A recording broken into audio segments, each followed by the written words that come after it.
नमस्कार बच्चों, स्वागत है आप सबों को स्टडी टाइम यूट्यूब चैनल पर।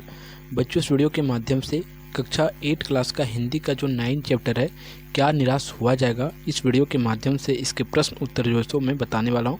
आप वीडियो को ध्यान से देखिएगा और इसके प्रश्न उत्तर को जो सो समझते जाइएगा, तब आप जो सो परीक्षा में जो सो इसे जो सो आप अच्छे से लिख लीजिएगा और इसे लिख के जो सो आप अच्छा नंबर ला सकते हैं।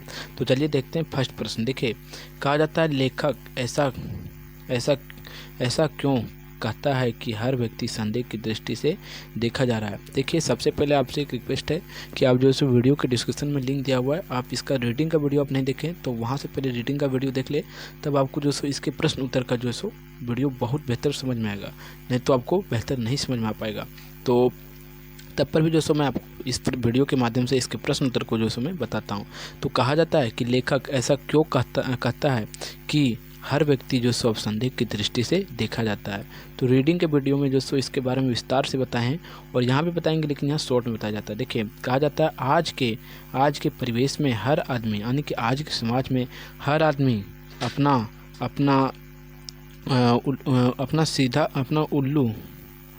उल्लू सीधा करना चाहता है, अपना जो सो उल्लू सीधा करना चाहता है, अतः वह अपने सामने वाले को मूर्ख बताता है, इस्तेमाल करना चाहता है, मूर्ख बना के इस्तेमाल करना चाहता है।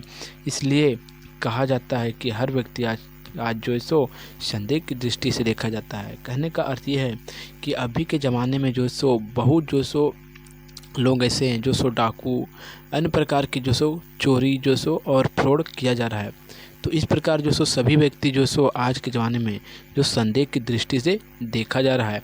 इसी कारण से लेखक कहते हैं कि आजकल के जो सो ज़माने में सभी व्यक्ति संदेह की दृष्टि से देखा जा रहा है।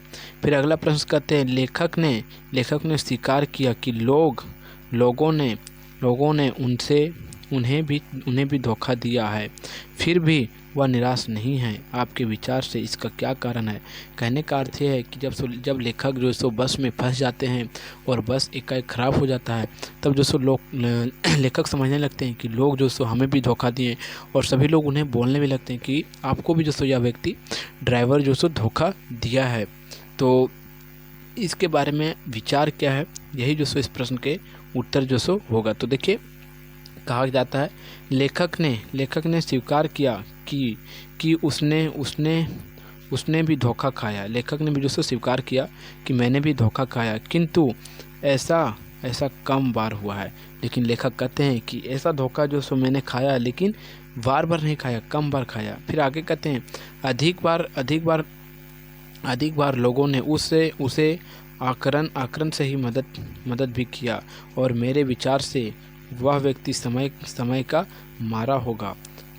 अपनी आवश्यकताओं की पूर्ति नहीं होने पर ही उन्हें किसी के साथ ऐसा बर्ताव किया होगा। कहने का अर्थ ये है, लेखक कहते हैं कि जो सो वह अगर किसी प्रकार की जो सो व्यक्ति, अगर कोई व्यक्ति जो सो अगर किसी के साथ गलत व्यवहार करता है या किसी प्रकार जो सो व्यवहार करता है, तो वह जो सो उसे किसी न किसी प्रकार की आवश्यकता होगा, जिसी के कारण से जो सो वह किसी व्यक्ति के साथ गलत व्यवहार करता है। तो लेखक के जो सो यही इन बातों पर जो सो उनके राय थे, विचार थे। फिर अगला प्रश्न कहा जाता है, जो तीसरा प्रश्न है कि जीवन के महान मूल्यों के बारे में लोगों की आस्था क्यों हिलने लगी है। कि जीवन के जो सो महान मूल्यों के बारे में लोगों की आस्था जो सो क्यों हिलने लगी है।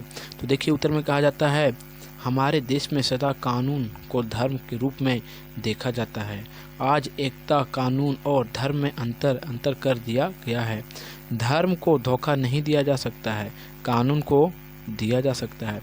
यही कारण है कि जो धर्म भीरू है, वे कानून की त्रुटियों में लाभ उठाने में संकोच नहीं करते हैं। देखिए, लेखक का कहने का अर्थ यह है कि हमारे देश में जो सो कानून को जो सो धर्म के रूप में देखा जाता है, और कानून का जो सो उल्लंघन करना हमारे लिए क्या होगा कि हम जो सो अपने धर्म को जो सो उल्लंघन कर रहे हैं, जिसके कारण से अभी के लोग जो सो ज़्यादा प्रकार के जो सो इस प्रकार के जो सो काम नहीं करेंगे। ऐसा लेखक का राय है कि जो व्यक्ति धर्म को जो सो अच्छी तरह से मानते हैं, वह कानून को भी जो सो वह व्यक्ति अच्छी तरह से मानते हैं, क्योंकि हमारा कानून जो सो धर्म का रूप है। यह लेखक कहते हैं। फिर अगला प्रश्न में देखिए क्या कहते हैं। अगला प्रश्न कहते हैं किन किन बातों से पता चलता है कि एक आध्यात्मिक के मूल दबाव किए जाते हैं, कि एक आध्यात्मिक व्यक्ति है उसे मूल दबाव किए जाते हैं, दाब गए हैं। फिर देखिए कहा जाता है उत्तर में, देखिए उत्तर को समझते जाइएगा। कहा जाता है एक बार लेखक बताते हैं अपने साथ जो उनके साथ घटना हुआ है, वही जो सो इस प्रश्न के माध्यम से बताते हैं इसके उत्तर को, कि एक बार रेलवे स्टेशन पर टिकट लेते हुए गलती से लेखक ने 10 के बजाय 100 का नोट दे दिया था। वह जल्दीबाजी में थे अतः गाड़ी के डिब्बों में आकर बैठ गए और थोड़ी ही देर में टिकट का बोगी में चेहरा टिकट या बोगी में चेहरा पहचानते हुए उसके पास पहुंच गया और विनम्रता के साथ 90 रुपये लेखक को लौटा दिए। कहने का अर्थ ये बनता है कि जो लेखक कहते हैं कि जो अभी भी जो सभी व्यक्ति को जो संदेह की दृष्टि से नहीं देखा जा सकता है, और अभी भी जो कुछ व्यक्तियों में धर्म बचा हुआ है। क्योंकि हमारे साथ एक घटना हुआ है, क्योंकि मैं एक बार टिकट ले रहा था रेलवे स्टेशन, कहीं जाने के लिए रेलवे स्टेशन पर गया था, और मैंने उसे 10 रुपये के बजाय 100 रुपये का नोट दे दिया और वहाँ से मैं चला गया और मैं डिब्बे में जाकर बैठ गया। लेकिन जो वहाँ टिकट काटने वाले व्यक्ति था वह जो हमें डिब्बे में खोजते हुए रेल के डिब्बे में खोजते हुए आ गया और वह जो हमें 90 रुपये वापस कर देता है। तो लेखक कहते हैं अभी भी जो पूरा तरह से मानवता खत्म नहीं हुआ है, यह लेखक कहते हैं। फिर देखिए अगला प्रश्न में कहा जाता है, ध्यान से समझिएगा प्रश्न को, किसी एक घटना का वर्णन कीजिए जिससे लेखक को यह पता चलता है कि दुनिया से सच्चाई और ईमानदारी लुप्त नहीं हुई। कहने का अर्थ यह है कि हमें एक घटना जो है लिखने को कहा जा रहा है, जिससे जो लेखक के साथ जो घटना हुआ है उस घटना को लिखिए जो लेखक के साथ घटा है, और उस घटना को जो लिखने के बाद ऐसा उसे लेखक को अनुभव कीजिए कि जो वह अभी भी ईमानदारी लुप्त नहीं हुआ है और सच्चाई लुप्त नहीं हुआ है पूरी तरह से दुनिया से। तो देखिए इस घटना को आप समझते जाइएगा। देखिए इसका उत्तर क्या है। देखिए कहा जाता है एक बार रेलवे स्टेशन पर टिकट लेते हुए गलती से लेखक ने 10 के बजाय 100 के नोट, यही आंसर है, 10 के बजाय 100 का नोट एक घटना को इसमें लिखने को बोला जा रहा है, तो वही आंसर को लिख दिया है। ठीक है, जल्दीबाजी में तथा गाड़ी के डिब्बे में आकर बैठ गया था और थोड़ी देर में टिकट या बोगी के चेहरे पहचानते हुए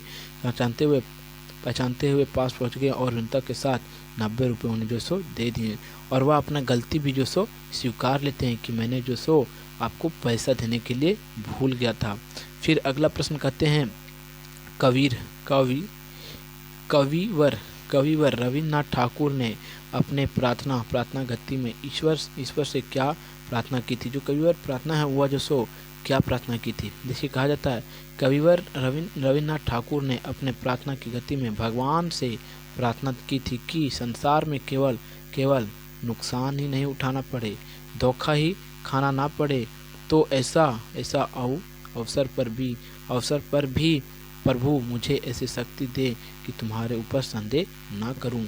कहने का अर्थ ये है कि जो कविवर लेखक हैं रविन्द्रनाथ ठाकुर जी, वह कहते हैं कि कभी भी हमेशा मैं धोखा नहीं खाते रहूं, मुझे कुछ नुकसान ना पहुंचे, और कुछ हमें धोखा मैं नहीं खाऊं, और इस प्रकार अगर मेरे साथ होते रहा तो आप पर मैं संदेह करूंगा। और इस प्रकार इस अध्याय का प्रश्न उत्तर समाप्त होता है। अगर आपको वीडियो अच्छा लगा हो तो वीडियो को लाइक कर दें, और चैनल पर नए हो तो चैनल को सब्सक्राइब कर दें।